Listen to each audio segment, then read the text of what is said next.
So by way of just framing the series of events that have been happening, Enongo and I both knew of this amazing artist in Baltimore, Abdu, as did Joey, actually.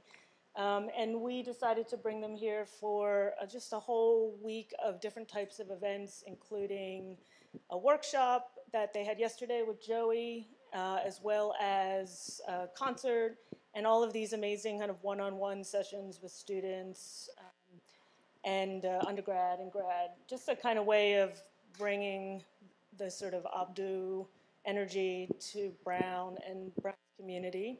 Also, I do want to point out this amazing portraits here that were of Enongo and Abdu, and I think it was Shireen's student who made them, is that correct? Yeah, amazing. Kobe Jackson made these amazing paintings. So that's another thing that Abdu has been up to. We're calling this event Making Home. The original idea was thinking about communities and from a sort of local as well as a sort of broader national, international frame of reference. And a lot of it also, of course, had to do with just where we were at the time of planning, which was in the last year's winter kind of COVID quarantine period. So it felt pretty resonant to be thinking about what all artists might have been doing during that time period, as well as what they do in general as part of their practice. So we called this Making Home, and Abdu helped me with the title of this panel, which was Tender Dialogues, a Conversation, sort of working off of some concepts that we'll bring up a little bit later, but the idea is stemming from a concept of radical tenderness as a artistic practice, a political practice, a communal practice. Okay, so I am gonna calm myself down and ask you to join with me for like a sort of a moment of just kind of centering and being here in this space together. And then I am going to introduce everybody briefly, and then we'll sort of get into it. And I'm also going to make sure to be on the time. Okay, so I guess as far as centering, I think the easiest thing to do is just to kind of take a breath together. If you would like, just get comfortable in your seat, and we'll just do one breath together. Breathe in, hold, and out.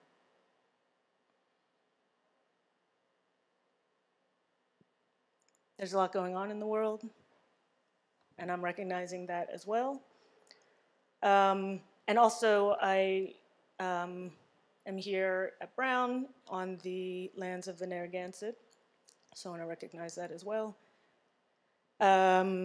Okay, let's introduce everyone. Okay, I'm going to start with Enongo just because we'll follow a trail that goes through all of the connections between all of these amazing participants. But Enongo and I initially had the idea to bring Abdu based on the two of us planning visitors for our department, and then I noticed that she had written Abdu Ali's name down. I was like, Abdu Ali, we have to bring Abdu, because I think we had like both written it down or had both seen it.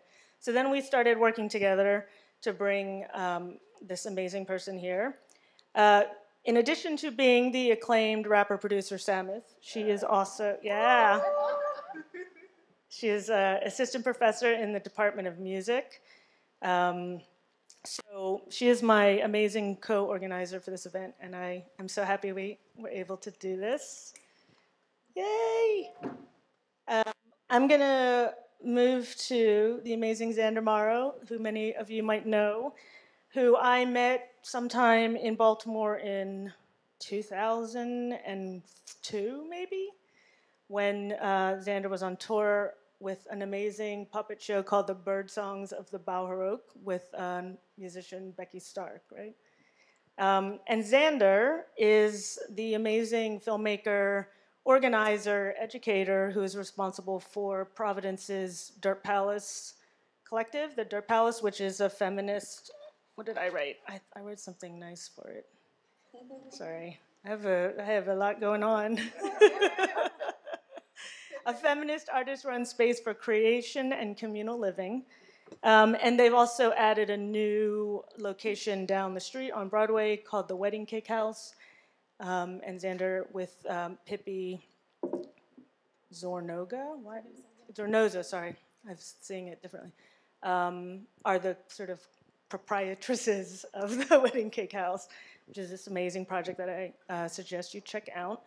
Oh, and also she used to sit on the board as a managing director of AS220, so her Providence roots are deep. Moving on to more Providence, Joey Lenevdi Francesco, a musician, historian, labor organizer, also based in town, performs locally and nationally with his project Lenev.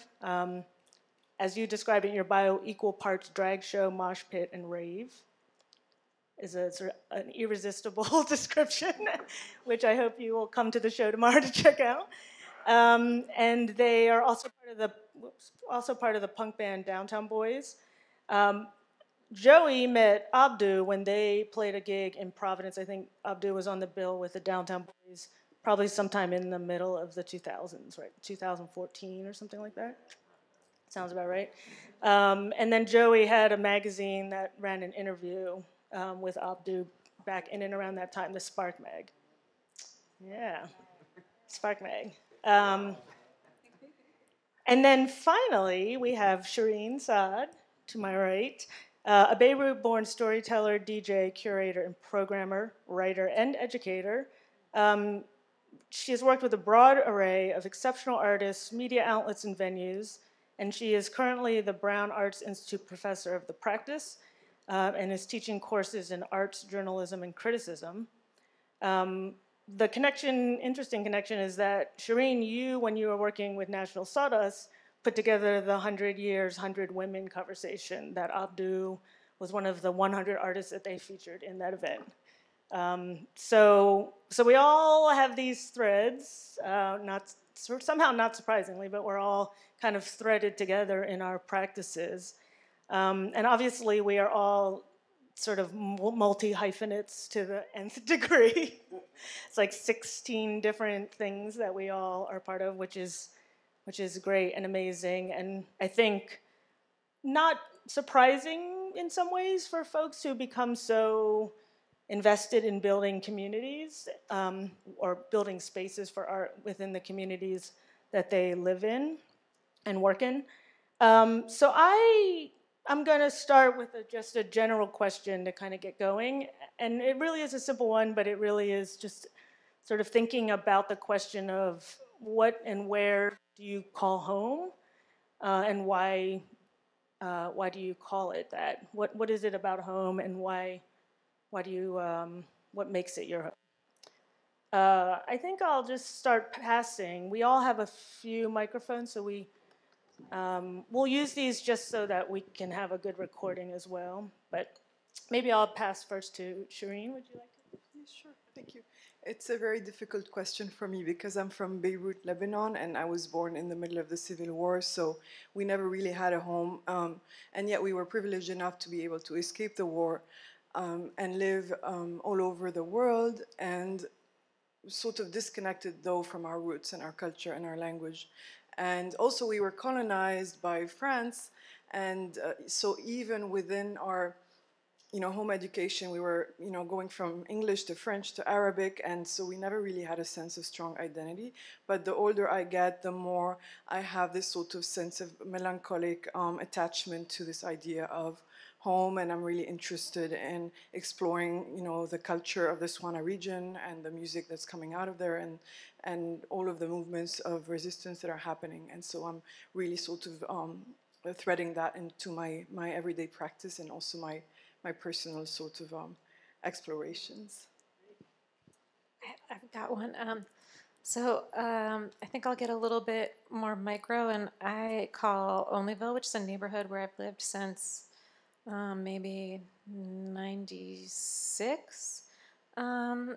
home and, you know, even more micro than that, the street I live on, the house I live on.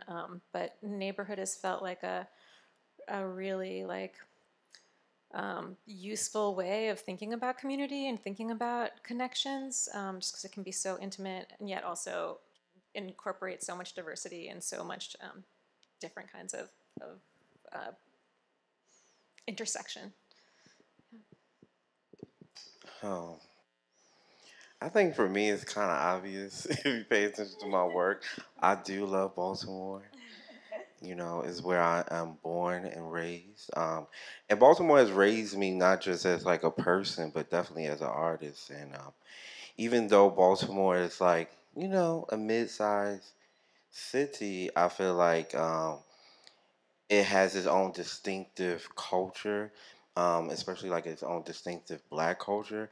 And ever since I was little, I grew up with a sense of pride in regards to where I'm from, even though Baltimore nationally gets a bad rep, especially after The Wire, which really kind of messed, I guess, our cultural identity up a little bit.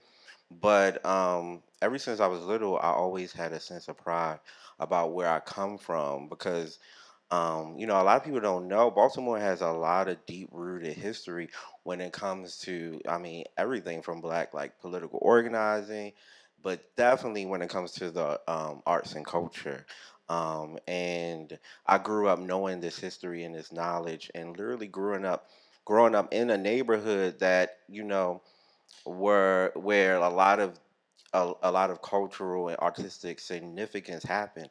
I grew up right on Pennsylvania Avenue at MLK, which is down the street from a very legendary, well, it's not there anymore, but it was a very legendary theater called the Royal Theater that was really, really popping in the early 1900s all the way up until the 1970s. And it was one of those black theaters that artists and musicians and comedians would come to be certified as like you know great talent.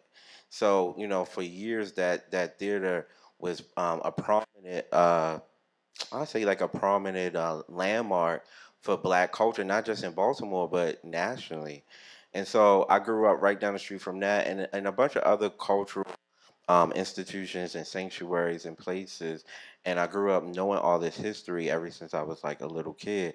So I always had a sense of pride in regards to where I come from, which, you know, I feel like maybe a lot of people like me that aren't from New York or LA don't really have, or Atlanta don't really have. And then, you know, we also had our own cultural identity when it comes to the music. Shout out to Baltimore club music and house music.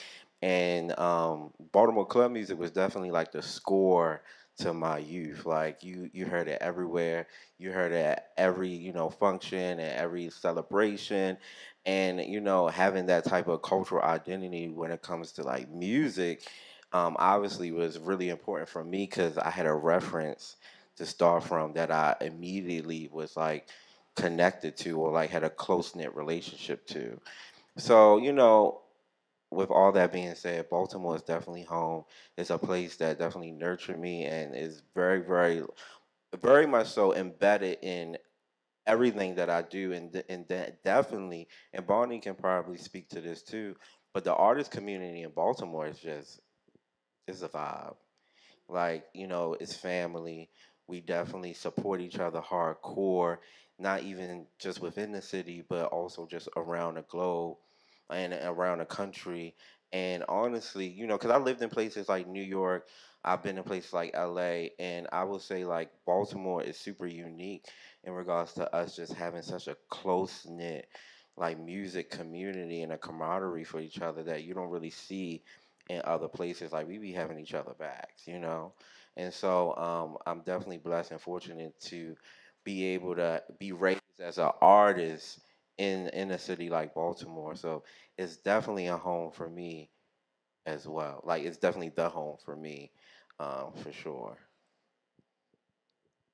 Yeah, definitely, and definitely feel like I felt that going to those parties at the Crown. Of that people were psyched about showing up, some kind of communal atmosphere, and I think Providence has had that at our best. When we can do it, it feels the same way and feels like a home here.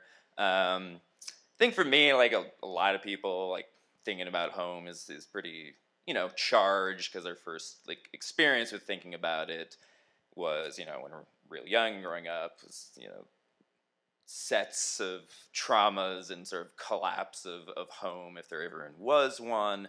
And then I think that sort of translates into our, first years getting out into the world of kind of a rejection of any idea of stability, that there can even be a stability or a home. And so, embrace living very chaotically, or kind of like just trying to move away from concept of home, and doing that for a while. And, I think after some years, you can look back and realize, though, that while being chaotic, you have in fact been building some kind of home, some kind of community, and some kind of stability sort of amidst these things you're doing.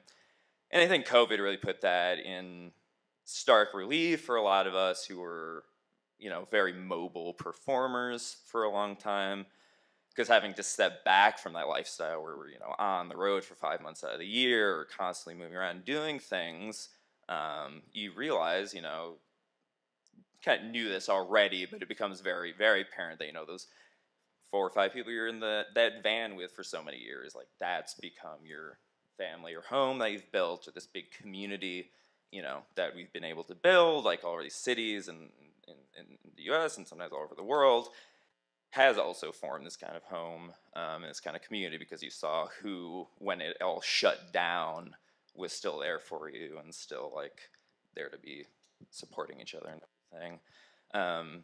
So yeah, I think it's still constantly in flux, constantly chaotic, but I think there are times you can step back and kind of see that there's something that we've kind of built together.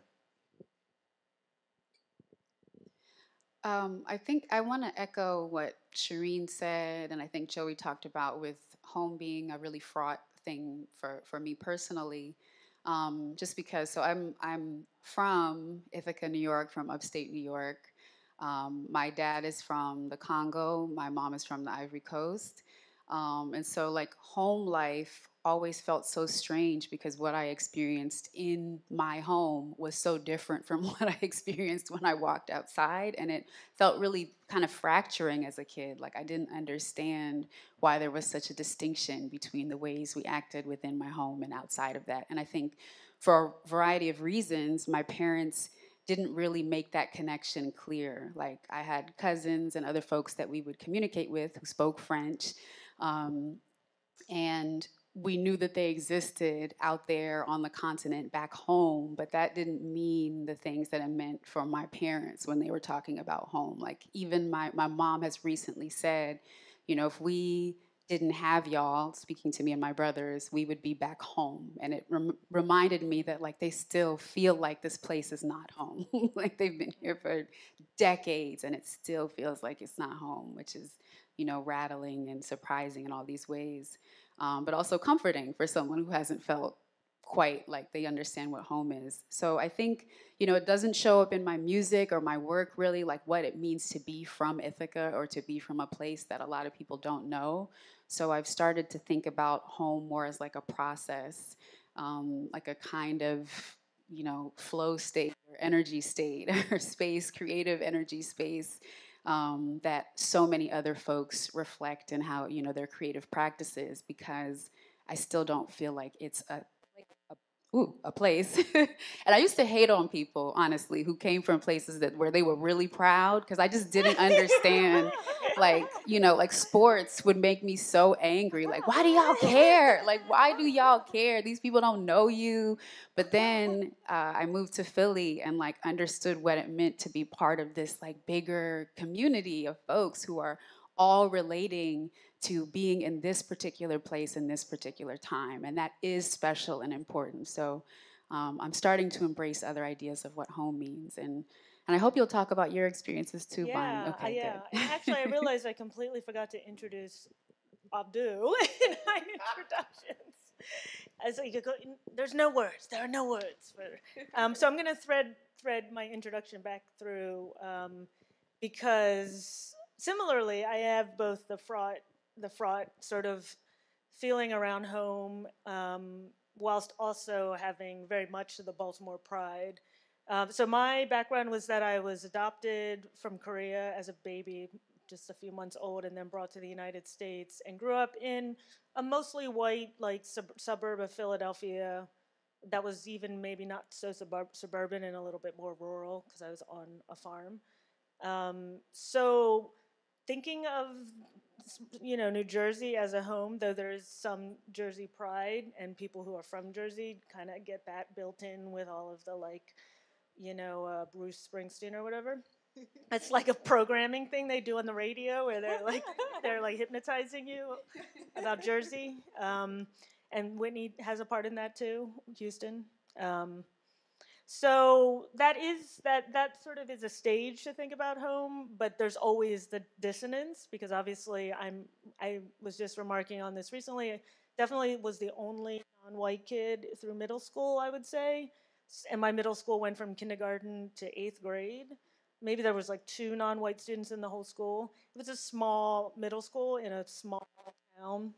So the dissonance is real, and the way that one could associate that with a home space would be very fraught. And so then after I moved to Baltimore, which was in 2000, and met some of the community there, and had what I always termed like my organic education. This was like after undergrad. And I went there and I was like, okay, now I'm going to learn about stuff. And Baltimore delivered on that, like all the things. Baltimore will teach you all the things. It does not hold back as a city. It lives very close to the surface of life, is the way I used to describe it. It's just like, it's right there. Everything is on the surface. It's a really intense city in that way, and very rewarding. And I sort of intersected with Abdu as both an organizer. Abdu is all things as well, multi-hyphenate, producer, musician, organizer, video artist, performance artist. But our sort of organizing musical intersection happened around these amazing parties in Baltimore called Kalan that happened in the 2015, 2016 time, where Abdu was in this amazing space that was like a Korean restaurant turned nightclub sort of situation called The Crown in what was Baltimore's Little Korea, which was like 5 buildings from like the 70s. There used to be like a Korean business association and stuff. But there was this great club that was sort of becoming the center of what would be like the kind of new Baltimore music scene that would really define it from that point forward, which just involved mixing and sort of bringing together a lot of the creative talent in the city in the same venue. So it was like a noise show, a punk show, a rap show, a sort of house music show. Like everybody would be sort of moving around the same orbit. And the Kalan parties were definitely a huge part of like making that sort of, giddiness happen. The giddiness of like going to a show, it's like packed with people and you're listening through like, a sort of like buffet of Baltimore's finest music and elsewhere. So yeah, that's sort of like where Abdu and I kind of connected. We also worked on projects together, and also I happened to curate a show that was the last show before the shutdown in 2020, March. It was early March, it was right around now, early March 2020. There wasn't that many people there, which I didn't realize at the time. I was kind of clueless. And people were like, I can't even believe you're having a show. And I was like, what? What's going on? But we had this great show. It was actually an amazing, it was like a really amazing show that turned out to be the last show that I booked in Baltimore. Not just because of the pandemic, but also because I moved to Providence during the shutdown. So yeah, home is complex. I moved out of a home that I worked in for 20 years. Baltimore definitely felt like home. And I didn't actually manage to really say goodbye to anybody. It was just like under the middle of the night, leaving home in that way, which somehow apropos. But anyway. Oh yeah, I'm Bonnie Jones. Sorry, I'm a PhD student in the music department. Sorry about that. I'm really bad at this. Can I add something about home? Yeah. When everyone was talking, I started to think about home in a spiritual sense, and how I kind of have cultivated home through the hearts of the people that I connected with over the years of being an artist, especially a touring music artist.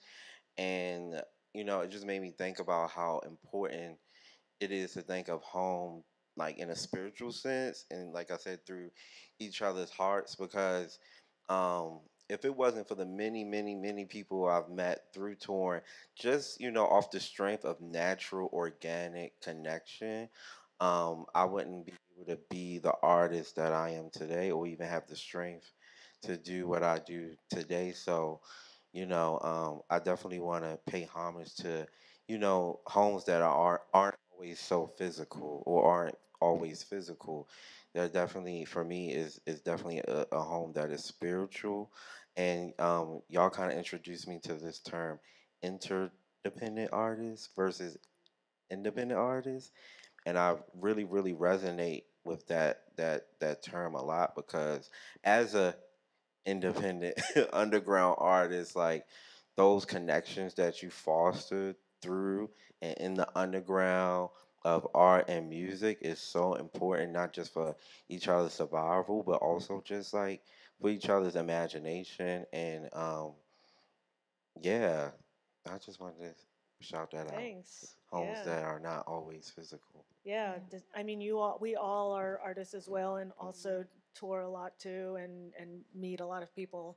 Maybe some of you all can speak to that sort of home that's not bound in geography. Yeah, I want to just echo what you're saying in terms of thinking about it as a process again, because there's like this shared creative experience that so many of us understand. The kind of like administrative process of organizing a tour, right? Like what it means to email venues and email folks like, I'm dope, listen to me, please, like share my work. You set up a show for me, I'll set up a show for you. Like the act of doing all of those things is part of like building this sense of home. And like just discovering and meeting other touring artists, there's always this sense of, as soon as you know that they've been through this experience too, there's an immediate connection of, you understand what it's like to show up at the venue, and you don't know what that venue is going to be like. You don't know if you're going to be able to do your makeup. Is the green room going to be okay? Like all of these kind of shared practices that I think help to, like you said, create this like spiritual or maybe metaphysical way of thinking about what home is outside of a specific space, especially as venues, close and shift, and scenes, communities migrate to different places. That I keep coming back to that. Yeah, spiritually, we are at home with each other.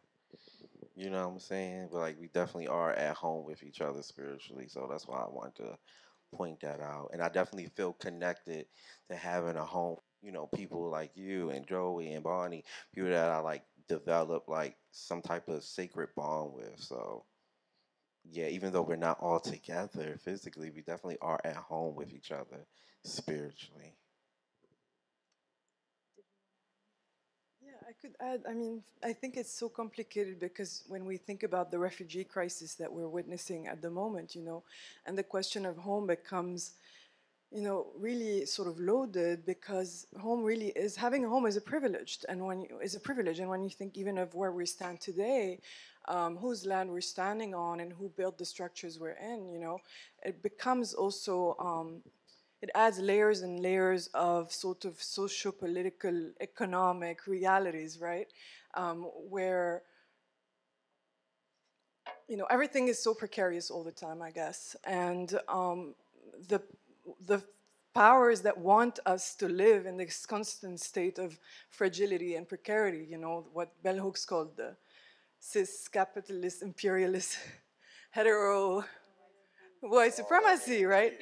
So how do we undo that, right? And how do we sort of respond to the dissonance around us and to the chaos around us, to the violence of the system we live in, the system that really wants us to always be fighting with each other, is through this sense of spiritual connection, I think, and this sense of building these communities of care and sharing and exchange and, yeah, equality. Because, there's no, I think the whole idea of supremacy is rooted in this system of destruction, right? Yeah.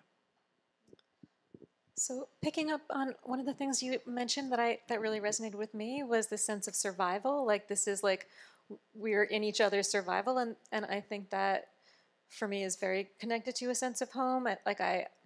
In reflecting on what home is, I think it's maybe a space where we're working to meet each other's basic needs together. And so there's this like very level, like, okay, we need to eat, we need to sleep, we need to rest, we need to, like these very like immediate things, but that we can also aid and kind of do together or for each other.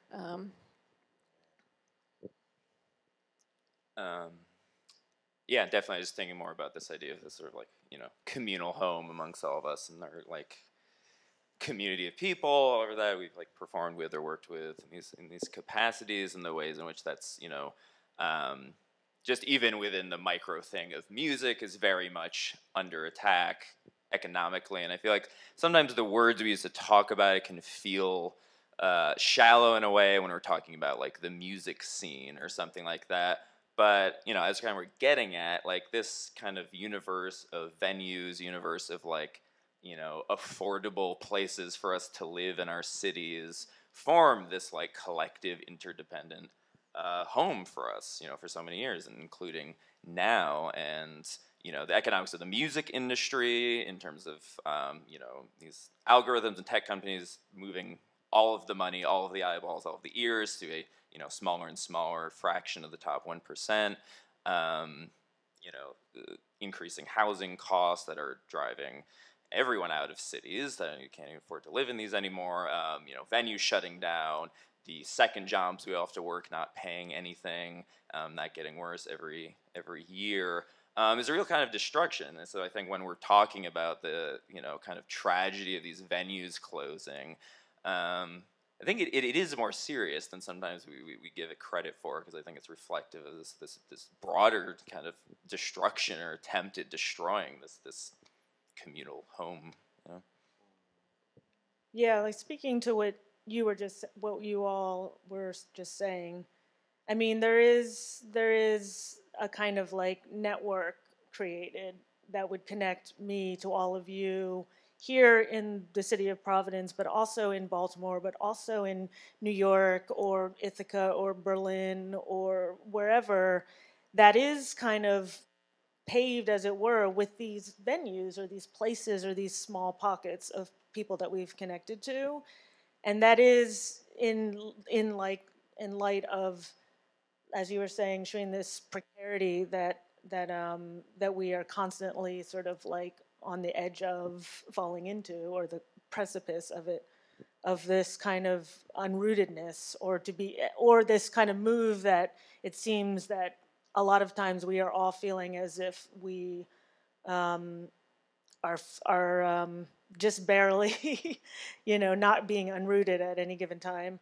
That kind of network, that kind of woven fabric of a sort of both within our like sort of spiritual sense of being connected and having friends across the world, but also in the physical spaces that inhabit that. Like obviously in Providence, having met Xander such a long time ago, that was like a node in that network. And just as I was running a space in Baltimore, that was then a node in her network. And that was the way of kind of forming a more resistant home, a home that wasn't as precarious as whatever conflicted place you had to be in, growing up, or in your hometown, or isolated within your hometown, or wherever might be the case. This is also making me think about like home as a place of memory, like a repository, a place where we keep these stories and these ideas. And thinking about precarity, it's like, how do we push back against that? And that's by having a cultural memory of these spaces, those shows, those zines. The documentation of the thing is so vitally important for people's sense of self within a space. So, I think this, Abdu and I were having a conversation recently about our desires to have conversations with older folks folks who are passing away, folks whose legacy, we're running out of time in a lot of ways with a lot of people, a lot of our elders and folks who can give us insight into worlds that we otherwise would not have access to. And so I think for us, part of our role, part of our responsibility, it feels like, is to, even if we're not physically in the space, to like create some presence, some knowledge of what was here before, how to like account for that so people can tap into that. And I'll just kind of close out by saying, you know, I've met, when I was leaving Ithaca, I met this like Black woman rapper at Ithaca College, and she told me, she was like, I'm so excited that you were here because that allowed me to feel like I could do this too, that I could perform in the scene. And the shows she ended up doing were at this venue, The Haunt, which has since closed. But the idea that I could leave this thread and she could be there to kind of like follow up on that was really special to me. So I think this is reminding me of the importance of preserving that cultural memory, and what happens when it evaporates is really dangerous. And to add to that, because I love this idea of preservation and archiving and documenting as a journalist also, but also creatively the ways in which we all channel where we came from, you know, the scenes that really raised us, specifically underground scenes, I guess. Personally, I was really inspired by the Beirut underground scene, but then I grew up in Montreal with lots of raves and punk parties and free jazz, and then moving to New York, where it's like all the reggae block parties, and then Jamaica, Kingston, the sound systems. And so it's constantly, when I'm playing music as a DJ, you know, it's constantly paying homage to all these scenes and all these pioneers, but then also creating a sound that I think we're all kind of doing tomorrow, is creating a sound that's sort of where we sort of transform that dissonance and chaos and noise and violence around us into something really poetic and magical and sort of transcendental and healing. So we're sort of taking these two energies, maybe, I mean, it's not just two, but all the energies around us, and saying, okay, how can we connect to something deeper, but still sort of echo, you know, the uneasy things around us. And we don't always, especially with commercial music, right, everything sounds so easy and so sort of smooth, and we don't always have to sound that way. And for me, that's been really liberating, also listening to the music that everybody's making, where it's really vulnerable, where it's kind of, yeah, you know, chaotic sometimes, where it's kind of loud sometimes, you know. I love DJ Haram's Rage radio station. Is this feminist sort of DJ radio station where it's just like really loud, techno sort of inspired DJ sounds. And so it's creating sort of these almost alternative narratives of feeling and being and navigating trauma and, you know, love and all these deep things.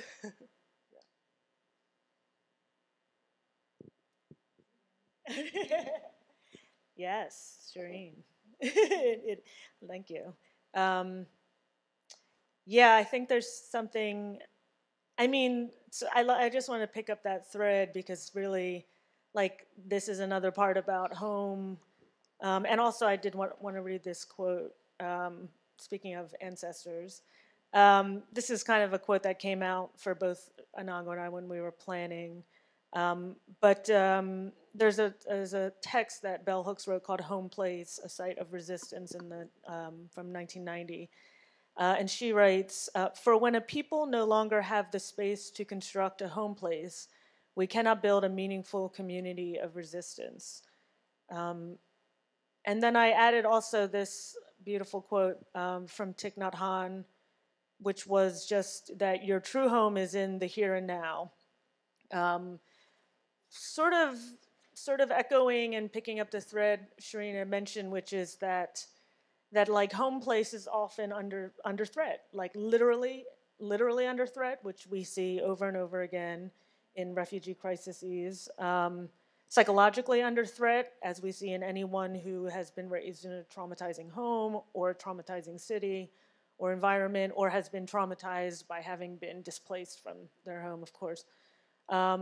But also that, like, when one goes about being an artist, especially a musician or an artist who just by nature of their work is interfacing with the public a lot, that part of all of those processes of building a creative life is a sort of synonymous with building a home place, um, as well as building a community of resistance. Because I would say that each of us in our various communities, I think that definition of home for us would have also been very resonant with the idea that these were communities of resistance, that these creative communities were built to be to sort of survive and to fight and to be resisting of on any number of traumas and sort of assailing forces. Um, and I know that for Xander's work in Providence, for your work in Baltimore, Abdu, there's a lot of that just in seeing how shows come together and how spaces like the Dirt Palace have come together as both home, like people live in the Dirt Palace. It's a communal living space, and very oriented around the politics of being a resistance space, a space where one might find refuge from, but also build skills towards resist. I mean, the Kalan parties were skills building. They definitely felt like skills building. That's how I felt when I went to them. I was like, we're learning how to resist. This is a party that's teaching people what it means to be in a space together and doing something that's not destructive or violent or traumatizing. And as is a really great house party. Like, yeah, music makes. I miss these. Who's having a house party? You're having a house party tomorrow. So we are at 5:20, and I don't want to. We're not ending anything necessarily. We still have about half an hour, but I wanted to just start weaving in other questions and conversations from you all, because I do want to just keep expanding this conversation outwards. Because we all would talk all day long, but so if you have any questions, I can come to you with this microphone so that you can be recorded for posterity. Anybody want to go first? Oh, we could also ask each other questions. I like that. Yeah, I wondered if you could speak a little bit. I mean, all week, Abdu, we were having the same conversation over and over and over again. But I think there's definitely a conversation to be had about the constraints or affordances of building communities online that I really want to think through as a matter of a practical reality, but also how we work through this spiritually, metaphysically. What does it mean? Because a lot is at stake, and we've specifically thought a lot about the distinctions between. Shout out to my husband Lanre, because we had a conversation about this, but like the distinction between community and audience, and how so much of online life is rooted towards interfacing with an audience versus being in relationship to a community. So I'm curious about your strategies for navigating these spaces, what your relationship is to onlineness, versus alongside in-personness. I just want to hear more about how you all are navigating this universe, or these universes. So, for me, it is really, really complicated to think about fostering community online. Because for me, I really don't see how I can do that, because I'm such a in real life person.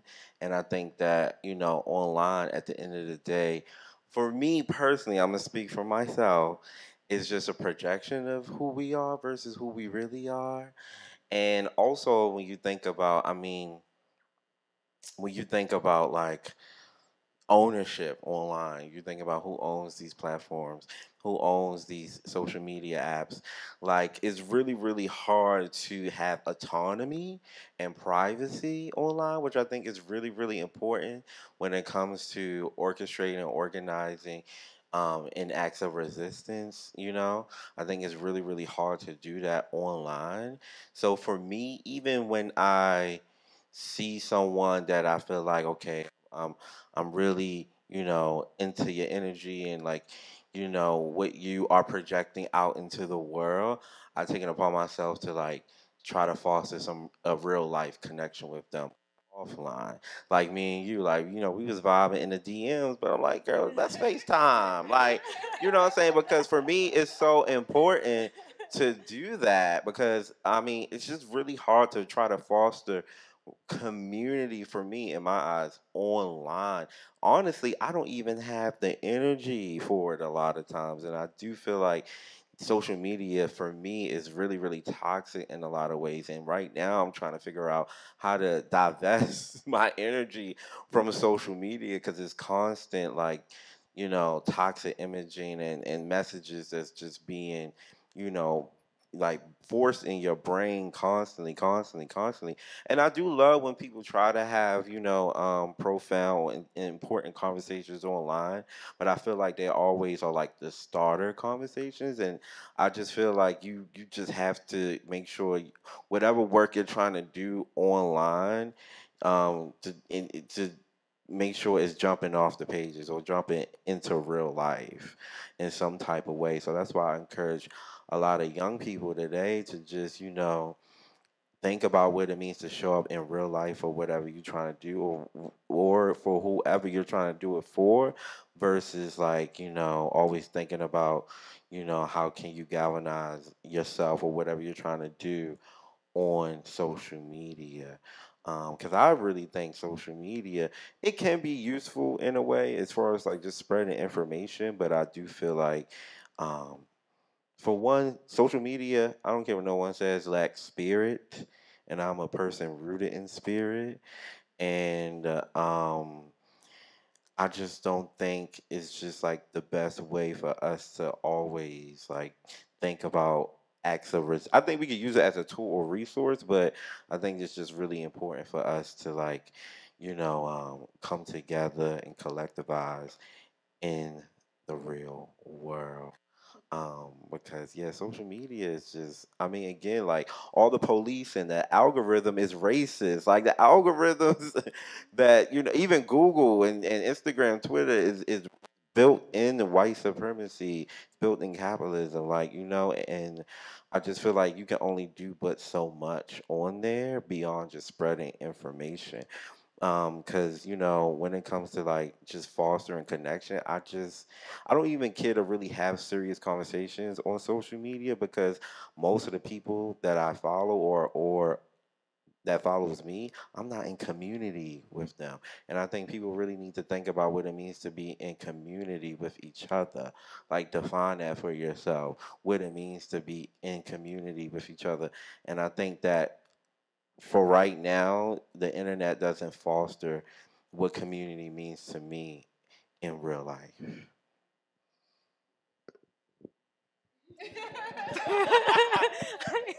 I really needed that. Thank you.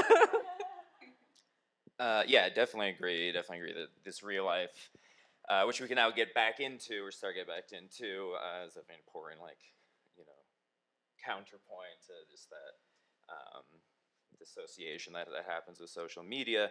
Um, you know, I think America has always been it was built on being hyper individualistic and is constantly individualizing to us. You know, it's the like every American thinks they're a temporarily embarrassed millionaire.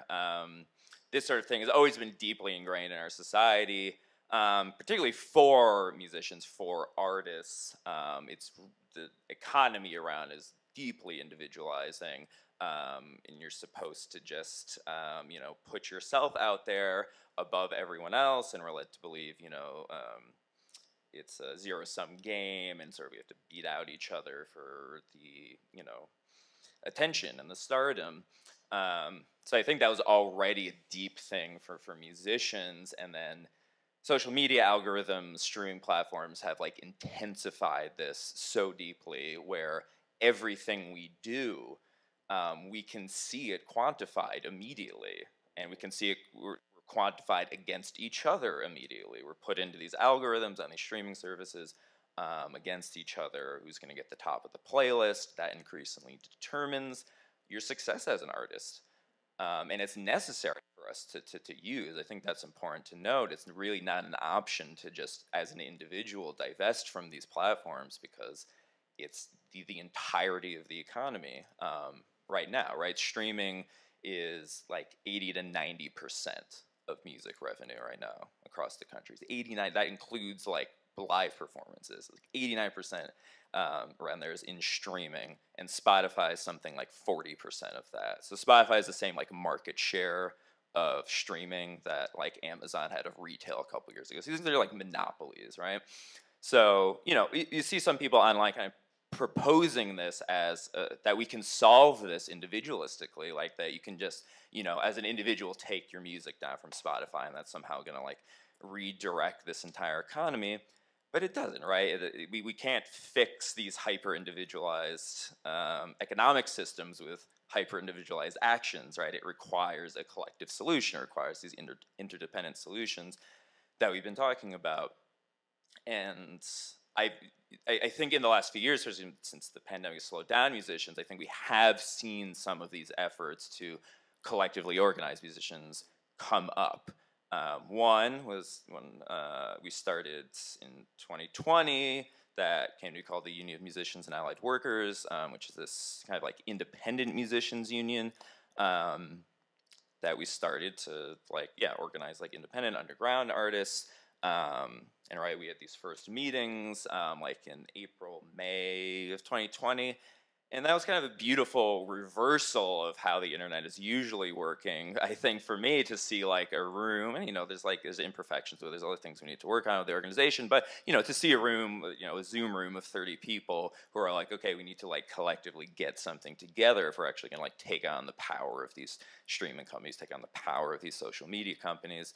And that's grown. There's, you know, other organizations doing similar things like Music Workers Alliance. There's efforts in the UK, in France, or many other places right now to kind of collectively build enough power that we can take back control from these tech platforms to make them actually work for us economically, socially, to, you know, going back to what we were talking about before, to prevent this continual destruction of our collective home.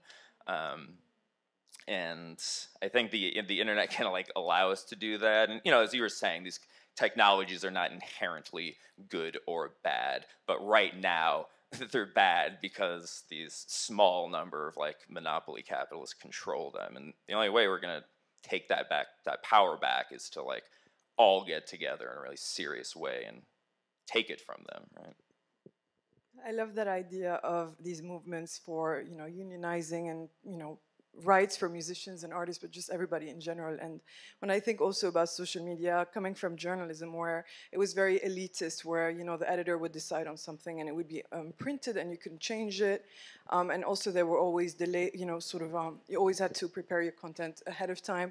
But then seeing sort of the revolutionary power of social media and movements from, you know, the Arab uprisings to, I mean, really so many, to Standing Rock, to Me Too, to Black Lives Matter, and now Decolonize This Place, which is a huge inspiration to me, and which has literally dismantled a lot of the sort of power, you know, power structures that play in the arts world. So to think about how Decolonize was really able to grow very, very quickly and become really viral and respond to things like the Sackler funding of the arts, or, you know, Warren Kanders, and many more, and continues to relentlessly fight on the streets and on social media. And then recently, I'm sure you've all followed what happened with Gigi Hadid posting about, so the Palestinian model Gigi Hadid posting about Ukraine and Palestine, and then Vogue printing the quote or publishing the quote with by censoring the Palestine part.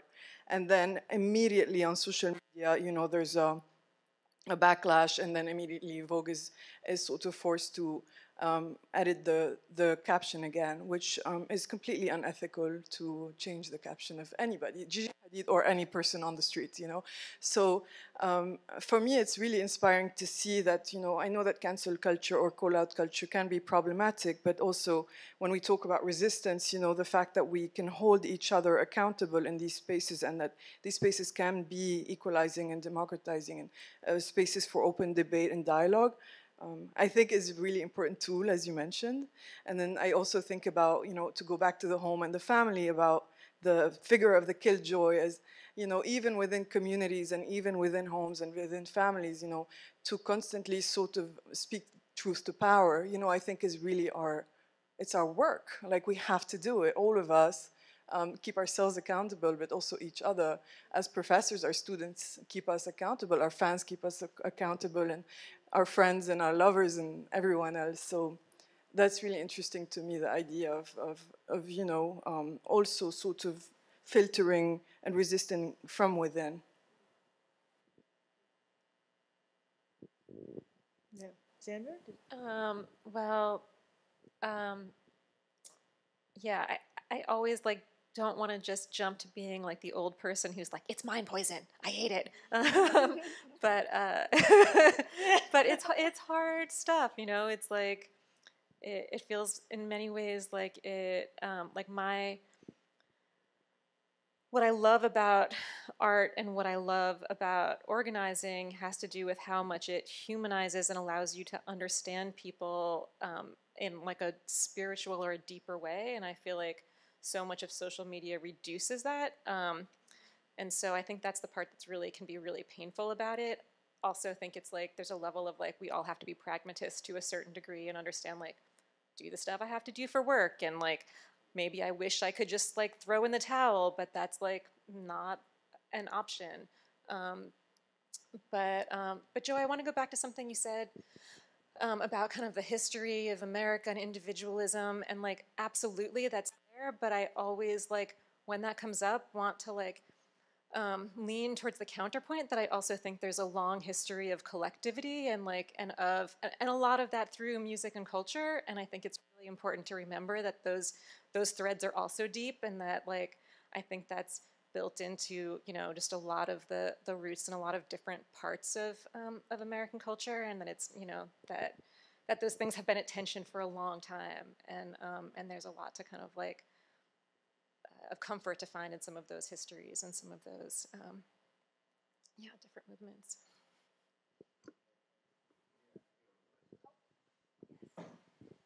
I feel like the question is actually maybe somewhat related to me asking a question, and this thing that you said in the beginning, which is that you're there and we're here, and that there is sort of some imaginary boundary space between us. And one of the things you were saying about growing up in Baltimore, and that Baltimore raised you as an artist. And so in thinking about this discussion about individual and collective ways of being, there's part of me that's curious about where y'all draw the line between yourself as an individual artist and the communities we're talking about, Spotify, talking about these systems that reward an individual artist or a band or a manager or an agent or a publisher. But what about the hood that made you? You know what I mean? And also just, it's so impossible to distinguish between an individual subjectivity and the intersubjectivity that produces that subjectivity. So there's part of me I think about this a lot of just being like, where does it even end? Like, how is that pay model supposed to look? Like, how much do I pay my mom? You know what I mean? How much do I pay this person? You know, like really, like truly, because I'm like, this whole concept of a singular author is so fraught. That is what produces the concept of a home, that keeps us trying to create this home and keeps us failing at creating this stable concept of a home. So yeah, I'm kind of curious about just how y'all envision that for y'all practices going forward. Can you kind of explain? I'm trying to follow, but can you break it down a little bit more for me? Yeah, definitely. I would put it like this, like I just would speak for my own self. I'm from the Bronx, right? I've learned this whole incredible music culture just being in the Bronx from my neighbors, right? I'm a PhD student at Brown University, right? I've had a publishing deal at Universal. There's sometimes there's moments in my life where I'm like, I should pay my cousin something. Like, he put me onto this way of programming drums, you know what I mean? Or I should put my sister should get a writing credit on this song, even though she wasn't in the studio with me when I wrote this song. So there's part of me that's like the structure of the whole thing, of the way we even imagine authorship as an artist or as a group of artists that are separate from the rest of the structure that produces the artist. There's part of me that's like, that division seems so imaginary. It seems hallucinatory. And so I'm just like, can we imagine something beyond that structure? Is that possible? I don't, like, I personally do not know. You know what I mean? Yeah. I love this question. Yeah. I love it, and I don't have a long answer, but I think the question of like the mom question, like that's where capitalism falls apart, right? Like that's where like it's like, yes, of course there are people who are working outside of like, you know, what the value of their labor is worth in all these ways, and like you just do it because it's love, and that comes back to home because it's, you know, it's like it's all, yeah. That's a great question though. I'm gonna let others respond. Yeah, thank you, Will, for that fucking hard ass question. Always asking the hard ass questions. But I think, I mean, I think this is a space in which, you know, any artist who's kind of thinking critically about their work is always running into this question of like credit, and especially I think working in, you know, certain traditions like Black traditions, sampling, like where you're really thinking deeply about what credit looks like. And I think so. For me, what I've tried to do is create multiple avenues where people can access the work. It's not necessarily a labor fix, but it is a way of providing some of that credit. So, like one example is that I will. All of my lyrics, I annotate them on Genius and like provide the references of like what this bar actually means. And so I'm not doing the work in the song of explaining myself. Like I'm still gonna have dense ass, dope ass bars, you know, like rhymes that are maybe inaccessible to people. But there is an avenue through which you can see where this thread came from. And then I think also, you know, I loved your lecture performance. I think there's a way for us as artists to think about different mediums to be in dialogue with our own work. Like I'll release an album and then write an essay about that album, and then, you know, think about the liner notes as another space to express what this thing is about. There's so many ways that you can speak to where this thing comes from. And just to echo what Joy was saying, so many of these apps are about destroying that thread. Like even on Spotify, you can't see who makes the shit. Like there is, you have to do active work to see like who produced or recorded or all of those different things that were really accessible when I think you were thinking about liner notes. So I guess it's part of our homemaking practice is just figuring out different mediums to share with people so they can access it wherever they're at, like wherever they're living. But thank you for provoking us to think more about that. Yes. Oh my God. I feel like I need to write that question down, just put it on my wall. But it made me think about a lot of things, and I don't know if this is gonna like answer, you know, your question per se, but it made me think about like how, you know, moving forward, I wanna bring my family into my work. Because when you were talking, you know, you were talking about, I think, your mom and your sister or your niece, I was like, just bring them in. Just bring them into the work. And, you know, with me moving forward, I want to do more work centered around the family and my family. And it also made me think about, like, the archives, which is what we were talking about a lot over the past few days, is like, you know, I'm loving this, you know, renaissance that's happening right now where there's a lot of black archival projects popping up, and there's a few in Baltimore. Few of the people that are like organizing these black archival projects in Baltimore are my friends, and just seeing them work closely with the archives has been super, not just even like motivating and inspiring, but it made me realize how important it is for them to be doing that work, and how important it is for us to like keep the memories alive. And when you were asking your question, um oh no, you were talking when you were talking earlier about, I forget exactly what, but I was like, to keep how we keep these memories alive. We should just continue to try to have these conversations. And it doesn't have to be literally like dialogue. I'm talking to you talking to me. But like, have, dialogue rooted in every project that we're doing, whether it's a music project and or whether it's a performance piece. I'm definitely like a dialogue fiend. I'm definitely a student of like Bell Hooks and like Paulo Freire of Pedagogy a Little Press, where he, goes in about the importance of dialogue and how dialogue must be a culmination of action and reflection, and for you to be doing true resistance work or revolutionary work, that work must always center dialogue, which is like this arena where not just in this arena where you and the audience and maybe all the stuff in between are constantly allowed space to like reflect and show up and be present in their fullest selves.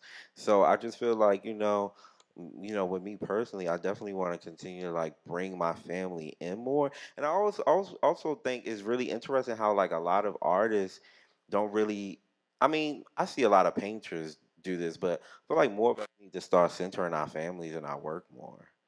Like we really should. Like it kind of don't make sense that, what I'm saying, like say if you did like an album just like about your family, and maybe your family was on it, like your mom and your dad, whoever, your brothers, whoever is on a project, But I think that like yeah, maybe we should just start bringing them into the conversation, allowing them to be a part of our work too, and just keeping the memories alive through dialogue and conversation and etc. But yeah, I mean that's a big question, so it's a lot to think about. Yeah, so I also program, and when I program, I really love to think about sort of dismantling hierarchies, and I try to talk to, because in my programming, I try to sort of decolonize music lineups and also musical, technical crews. I'm constantly like killing myself trying to find, engineers and producers and videographers that are outside the norm of what you usually see in these roles, and it's not easy. And it's not easy to create also dialogues between people in different roles that are used to having like the upper hand, so to speak. Um, so decolonizing lineups and also thinking about this sort of dismantling this idea of this individualism and the myth of the genius, I think it really sort of pushes us to think about collectives more than individuals in terms of how we, you know, even name ourselves as an artist. As an artist, are you, for example, I was booking a band, and the band was the male leader's name. That was the band's name, and I said, well, perhaps we can think of a band where everybody's credited, and it's not just about you because everybody's equally contributing. And then in lineups also, it's there's not a headliner. Everybody's equally important and has something to say. And it doesn't necessarily matter, how famous they are or how popular they are. And so I'm constantly trying to do this work. And it's hard because we're conditioned to sort of compete, to sort of take all the credit and like look for the limelight all the time. But it doesn't have to be that way because we're all the product of the people around us. Like even since Enongo's transformed who I am. Just being around her, like sitting across the room from her right now, I'm transformed already. Having Kobe in my classroom. So and these people all deserve credit. So I think it's like okay, so if I'm DJing tomorrow, it's not just me; it's all of us sort of influencing that and getting credit for that. And then the problem is really the economic reality, right? It's like, okay, so if I have $1,000 for a show, sorry to get real here, and I have to book like 3 artists or 5 artists, and how am I going to split that $1,000 between everyone who's been involved in these projects and their lovers and their friends and their kids and their parents? And that's when people start to really sort of struggle for that piece of the pie. And so again, it all comes down to capitalism, I think. And when we unionize and when we have minimum rates, and sort of even universal wages for artists and so on, that really solves that issue, I think, of people, competing for that little tiny. Yeah, no, I absolutely agree. And the economic thing is thinking about what those kind of alternative economic systems could look like. I mean, obviously we need and do not have any real public funding for the arts in the United States, and that's a huge problem, and we're not going to get it till we get better organized as artists. Really appreciate what you two did here, putting all of this on, getting money out to us as artists and like into the broader Providence arts community. Redistributing some of that brown money is huge. But just to offer one example that I think is a really inspiring and cool idea that actually exists in the United States. I'm sorry to go way back into labor history stuff that I kind of do in another part of my life, but in the 1940s, the American Federation of Musicians was a really powerful union. They had 150,000 members. And this was at the beginning of recording technology. So vinyl records were just becoming something that was mass produced. Record players were for the first time available in people's homes, etc. And so all of this money was being made by these record companies. But at the time, musicians had no bargaining power. Essentially, musicians were getting no money from these new recordings, and musicians were getting hired less because bar was getting a jukebox instead of hiring a band every night, right? So they're trying to figure out a way that they're saying there's all of this money being created by this new technology. There's this surplus. How do we get it? They didn't know at first. They just went out on strike in 1942. 150,000 musicians for 2 whole years didn't make any recordings. So for those 2 years, there's no recordings for most labels. And it was extraordinary because there's a lot of solidarity. It was Duke Ellington was on strike alongside, 100,000 just nameless musicians. And after 2 years, they got the record companies to the table, and what they ended up settling on was this remarkably collective communal solution where for every record produced, the record companies had to pay a set percentage into what was called a music performance trust fund. And why the Music Performance Trust Fund is so cool is because what it did was it didn't even send that money directly to the artists who made the record. It got lumped into this big sum, which was a lot of money, and it was used to finance public concerts, free public concerts all around the country. And so any member of the union could apply for this funding and put on a free public concert. And there's tens of thousands of these concerts in parks. For decades, the Music Performance Trust Fund was the biggest buyer of live music in the United States.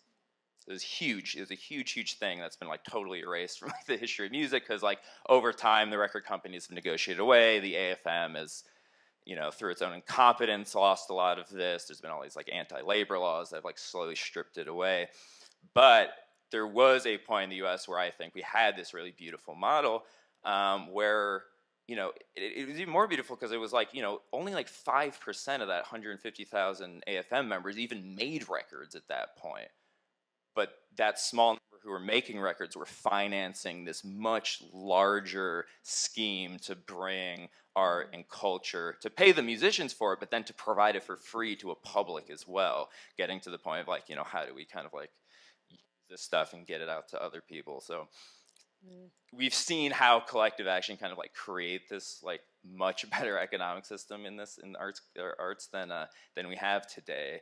But as I think we're all saying, we need to kind of work together if we're going to take that power, take it away from Spotify, because the money's there, right? They have $70 billion valuation. It just needs to be redistributed like it has been. Right. Thanks. That's a good question. Well, we could probably talk more for many hours. Maybe we'll do that at the bar. But we are coming up on about 10 minutes left of our time together, and I want to see if anybody else has any other questions that they want to ask while we're here. Eric?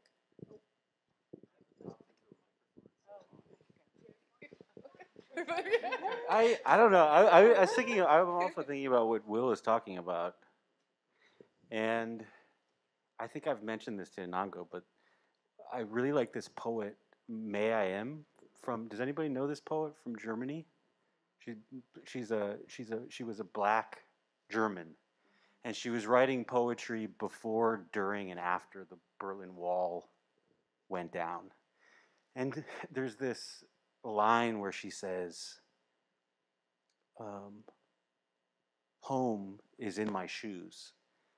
And she was specifically talking about citizenship. Like she didn't feel like Germany was her home, and she didn't feel like Ghana was her home, largely because she had no connection to her parents. So I'm thinking about and she was also in her poetry very vocal about what you're talking about. How do I pay respect to my teachers? For her, it was people like Audre Lorde and people that were around her at the time.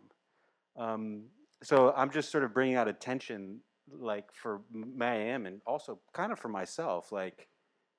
The way that I define home is very convoluted with citizenship, which then sort of filters into the home in my shoes, which is about care. And it's all very complicated, and citizenship and home, like the personal identity home that connects with all these people, gets conflated with the citizenship home. It wasn't. I don't know if it was just a. I was thank you for the thought and everything.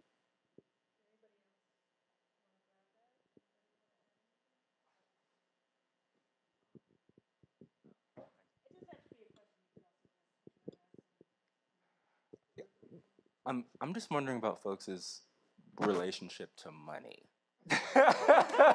Damn. And sorry to bring it to that level. My mom actually, one of the pieces of advice my mom gave me when I was a kid was don't ask about other people's pockets. What's going on in other people's pockets?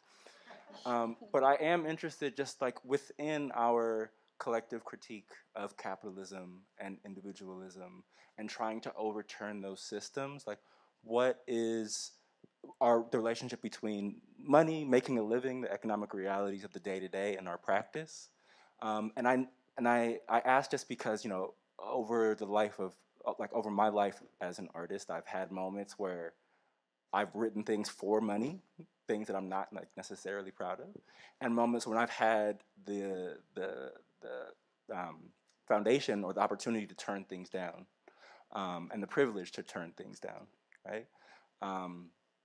And so I'm just wondering how folks kind of think about money and their relationship to kind of their work and making a living.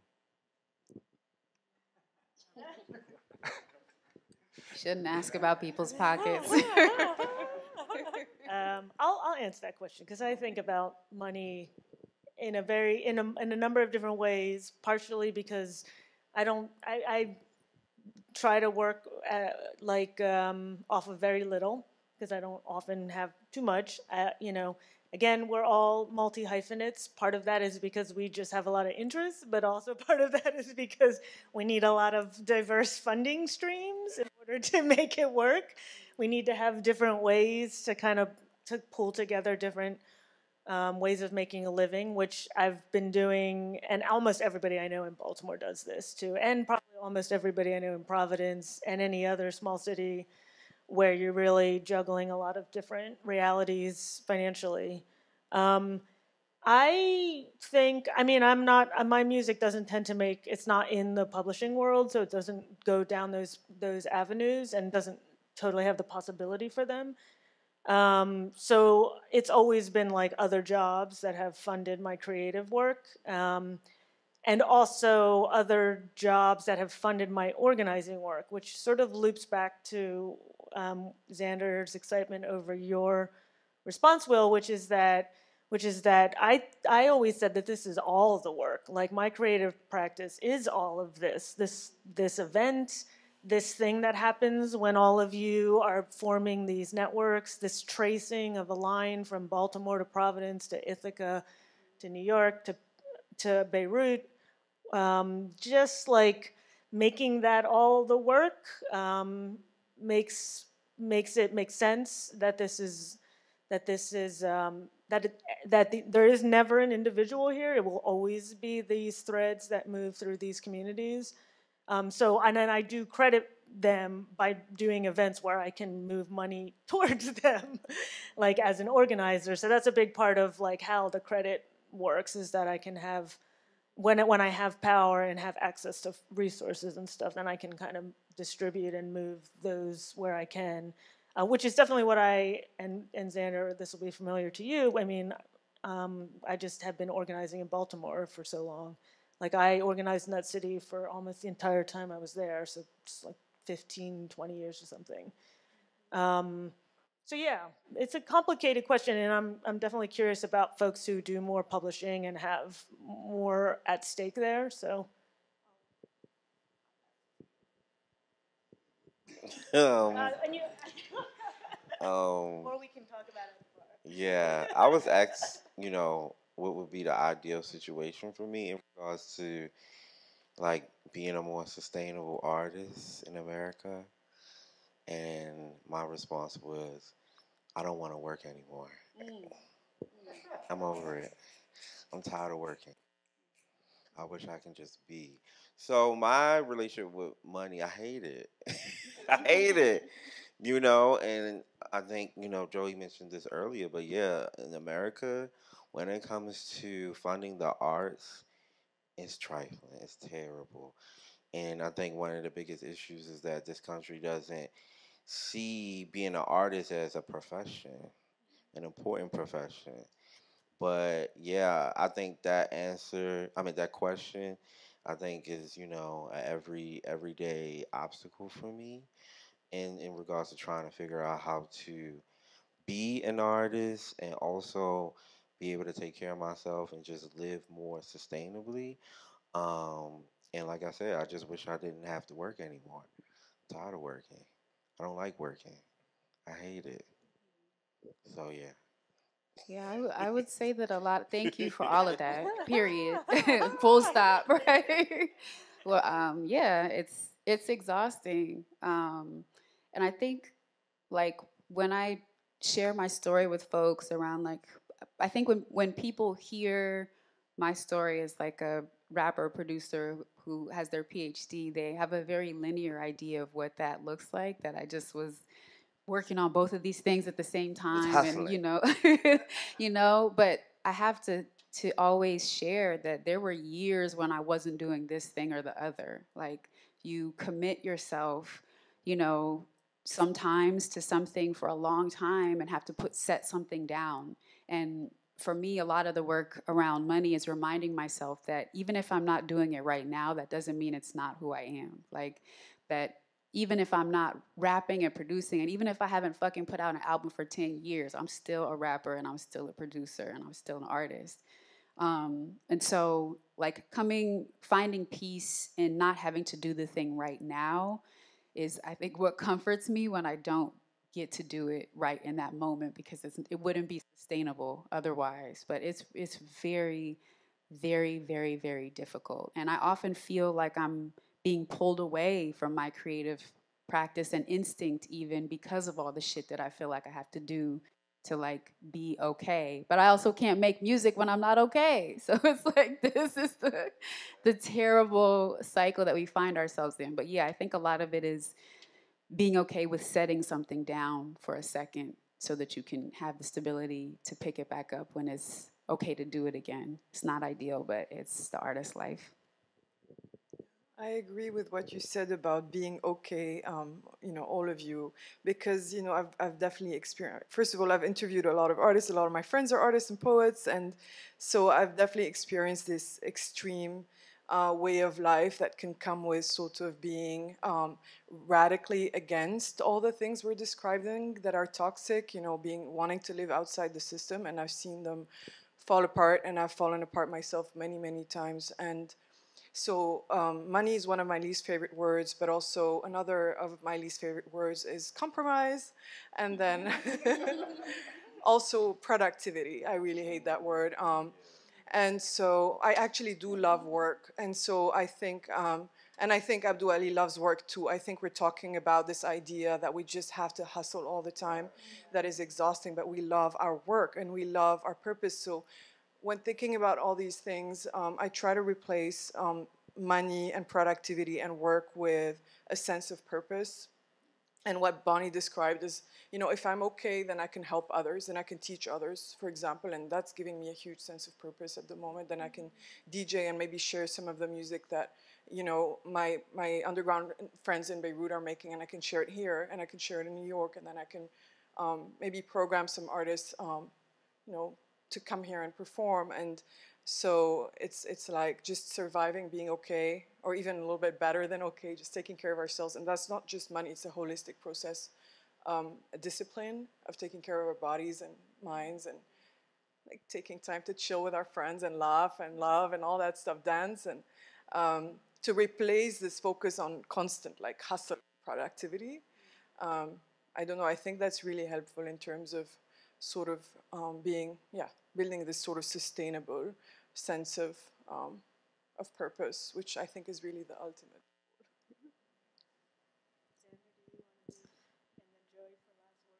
Sure. So I've only had maybe 1 year when I didn't have like a pretty serious day job, but at some point, I think because I was, you know, trying to figure out sustainability and money a lot during that time, I decided to actually, I started to get interested in doing administration and decided to actually like go head first into thinking about money in the arts. And that was when I worked as the operations manager at ASU20. I was almost like, I'm going into the belly of the beast to figure this out. And since then I've sort of developed almost like a passion for almost figuring out how to rearrange money, because I think that's what's really necessary. Is there's no lack of money. It's just how it moves around, and really thinking about like how can that happen on larger levels. But my focus has really been thinking about within Providence and thinking about like how do we, you know, like. And that's part of what I love about Providence is there are so many arts organizations who aren't trying to squabble over the pie, but trying to kind of be like, how do we raise up more people? How do we, you know, create a culture where more people can live creative lives and like in a sustainable way? So, so in some ways, like I've depersonalized myself from it and sort of like seen it as a question, a creative question to be solved. And I think that's been really helpful. And maybe just one last comment from Joey. I'm cognizant of time, so if anybody needs to leave, it's 6:04. Yeah, be quick. Yeah, you know, echo what everyone else is saying. It sucks, and you know, I think oftentimes as like arts workers, music workers, we think ourselves as in sort of like a rarefied, separate category of workers. But you know, we're experiencing precisely the same what's happening in like every sector with workers in every sector right now. It's that wages are going down while it's becoming increasingly concentrated in a small number of people at the top, and our lives are just getting more and more precarious. You know, for me personally, I think kind of like right before the pandemic, I just gotten to the point where I could kind of like mostly live off of my artistic stuff, but then I collapse again. I've mostly been doing other jobs, and for musicians, most of your income is live performance, like far and away. Streaming pays nothing, right? Yeah, it's wild. So, you know, I've been trying to piece it together with like grants and other things over the past couple of years, but it's, you know, economically it's mostly collapsed for musicians, while rent is, you know, double what it was 3 years ago, so they don't have health care, etc. And, you know, thing points to we gotta, you know, make common cause with like all the other workers pushing these same things. Like, you know, we don't get healthcare until Uber drivers get healthcare, until everyone else, every other gig worker who now is living has to live like how musicians were living, you know, for a long time. We got to make that common cause. Yep. Well, thanks everyone for joining us. Thank you, amazing people of the world of art and music and organizing and 12 other jobs. Yes. Oh, no, Just come dance with us tomorrow. I feel like we've been so serious in this university, and I'm like, okay, we need to dance and have fun and laugh and be silly. Yes, tomorrow. Abdu, Nanev. It's going to be a show of abundance, as I've been telling. I was like, I was looking at that bill, and I was like, I can't believe these 3 amazing acts. It's just kind of ridiculous. How did we put them all in the same bill? How will they fit in the same room? Next time we get Enongo. Yes. Yes. So please come, and thank you so much for coming today. Thank you, Bonnie. Thank you, Bonnie. Thank you.